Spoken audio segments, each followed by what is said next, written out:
Good morning বন্ধুরা, তোমরা সবাই কেমন আছো? আবারও একটা চলে এসেছি নতুন ব্লগ নিয়ে।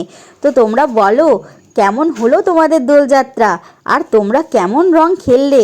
তো তোমরা দেখতেই পেলে আমাদের দিনটা কিভাবে শুরু হলো। আমরা সকাল সকাল বাবা মাকে প্রণাম করে রং মাখিয়ে আমাদের হোলির দিনটা শুরু করলাম। আর তোমরা তো জানো দোলযাত্রা মানে বাঙালির সব থেকে বড় উৎসব, আর এই একটা মাত্র দিনের জন্য সমস্ত বাঙালিরা সারা বছর অপেক্ষা করে থাকে।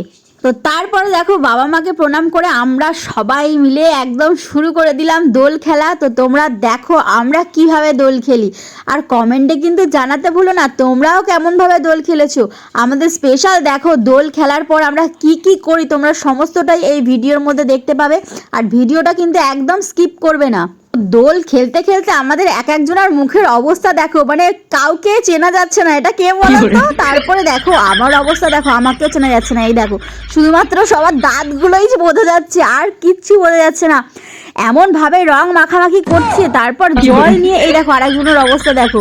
মানে কি বলবো, মানে কি লেভেলের ওরা দোল খেলে, কিভাবে ডান্স করে, কিভাবে নাচ করছে, মানে কিছুই বোঝা যাচ্ছে না। তো তোমরা দেখতে পাচ্ছ বন্ধুরা আমাদের কিন্তু দোল খেলা শেষ। এবার দেখো জল ঢেলে মানে এবার কাদা মাখামাখি হচ্ছে। আমার ছেলের কাণ্ড দেখো, ও তো আমাকে রং মাখিয়ে আর পারছে না, মানে কত রং মাখাবে, এখনো অবধি রং মাখিয়ে যাচ্ছে। আর সবার মুখগুলোর অবস্থা দেখো। আর এখন যে পরিমাণে মানে কাদা মাখানো হচ্ছে, সবাই সবাইকে কাদার মধ্যে পুরো গড়াগড়ি দিচ্ছে। আমি তো কোনোভাবে ফোনটাকে বাঁচিয়ে বুচিয়ে রেখে দিয়েছি।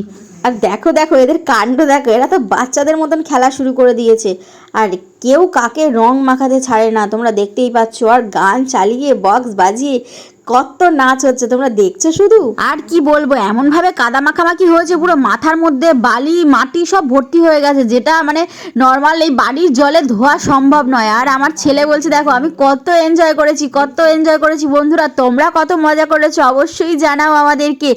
আর একজনের অবস্থা দেখো, মানে মুখে কাদা মাটি রং মেখে এমন অবস্থা হয়ে গেছে যে পুরো ভূতের মতো দেখাচ্ছে, আর সবাইকে ভয় দেখাচ্ছে।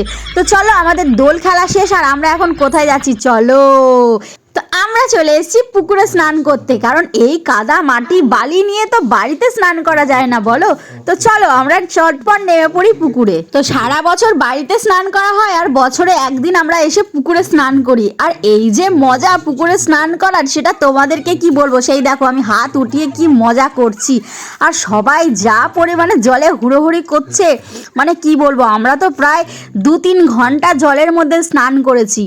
তো তোমরা দেখতেই পাচ্ছ আমরা পুকুরের জলে এতই হুড়োহুড়ি করেছি, দেখো পুকুরের জলটা পুরো কালো হয়ে গেছে। তো আমাদের স্নান করা শেষ, আর আজকের ভিডিও আমরা এখানেই শেষ করলাম। আর ভিডিওটা কেমন হচ্ছে অবশ্যই কিন্তু জানাতে ভুলো না। তো চলো সবাই ভালো থাকো, সুস্থ থাকো, হাসি খুশি বাঁচতে থাকো। So bye bye.